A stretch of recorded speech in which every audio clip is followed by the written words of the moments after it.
friends, welcome to daily fresh recipes. நம்ம இன்னைக்கு vegetable kurma எப்படி பண்ணலாம் அப்படிங்கறத பத்தி இந்த வீடியோல பாப்போம்.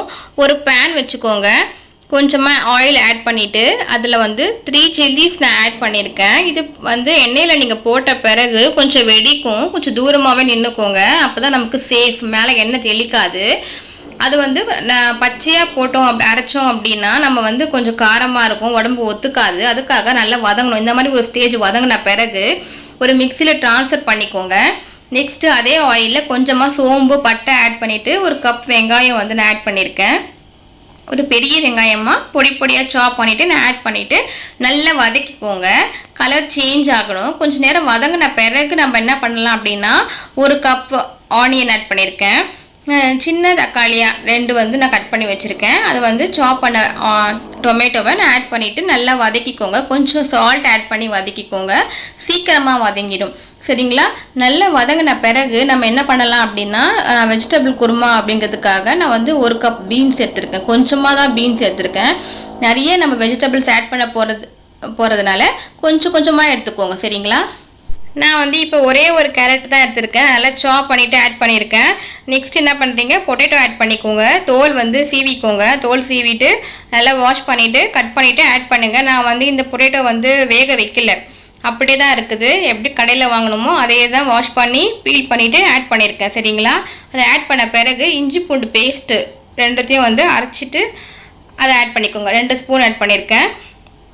நம்ம ஆட் பண்ண பிறகு நல்லா வதக்கணும். சரிங்களா? அந்த இஞ்சி பூண்டு பேஸ்ட் வந்து பச்சை வாசனை இருக்கும்ல, நமக்கு அந்த வாசனை போகிற வரைக்கும் நம்ம நல்லா வதக்கணும்.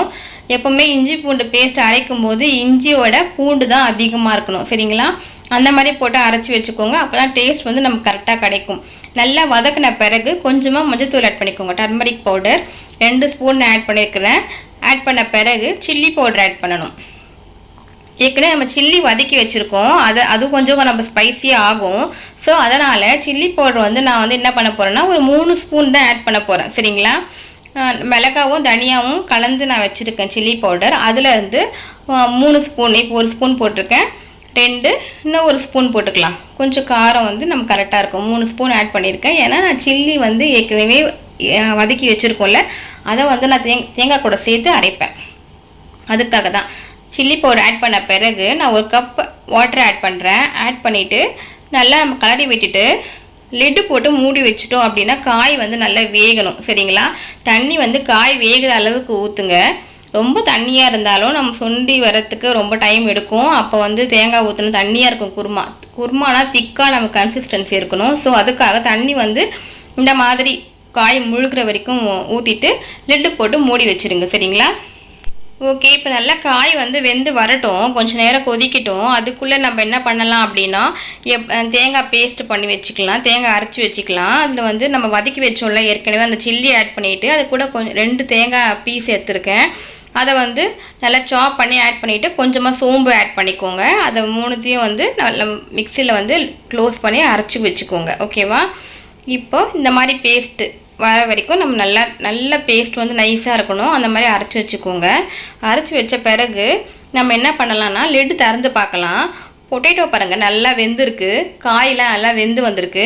இந்த மாதிரி ஒரு ஸ்டேஜில் நம்ம என்ன பண்ணணும் அப்படின்னா நம்ம அரைச்சி வச்சுருக்கோம்ல தேங்காய் பேஸ்ட், இப்போது அந்த பேஸ்ட்டை இதில் ஊற்றிடுவோம். சரிங்களா? ஊற்றிட்டு நான் இப்போ ஊற்றுற பாருங்கள். இந்த ஊற்றிட்டு நல்லா கலரி விடுவோம். சரிங்களா? ரொம்ப திக்காக இருந்துச்சு அப்படின்னா அந்த மிக்ஸி ஜாரில் கொஞ்சமாக தண்ணி ஊற்றிட்டு ஒரு ரவுண்டு சுற்றினா நமக்கு வந்து எல்லாமே வந்துடும். அந்த தண்ணி தேங்காய் பால் ஊற்றி அந்த தண்ணியை வந்து நம்ம இதில் ஊற்றலாம். சரிங்களா?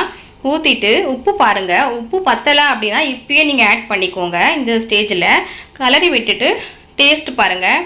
காரம் எல்லாமே நமக்கு சரியாக இருக்கும். சரிங்களா? ஜிஞ்சர் கார்லிக் பேஸ்ட் வந்து ஆட் பண்ண மறக்காதீங்க. அதுதான் டேஸ்ட் கொடுக்கும் நம்மளுக்கு குருமாவுக்கு. இந்த குருமா வந்து சப்பாத்திக்கு சூப்பராக இருக்கும். அதே மாதிரி சாப்பாடுக்கு போட்டு சாப்பிடலாம். ஓகேங்களா? ரொம்ப சைட் டிஷ் சப்பாத்தி, தோசை அதுக்கெலாம் வந்து இந்த குருமா வந்து சூப்பராக இருக்கும், டேஸ்டியாக இருக்கும். ட்ரை பண்ணி பாருங்கள் ஃப்ரெண்ட்ஸ். ஓகேங்களா? நல்லா கொஞ்ச நேரம் கொதிச்சா போதும், ஆஃப் பண்ணிவிடுங்க. Okay, that's all. நம்ம குருமா ரெடி. ஓகே, இந்த டிஷ் ட்ரை பண்ணி பாருங்கள். எப்படி இருக்குன்னு எனக்கு கமெண்ட் பாக்ஸில் சொல்லுங்கள். Please subscribe my channel my dear friends. If you like my channel, please subscribe and comment in my comment box. Thank you.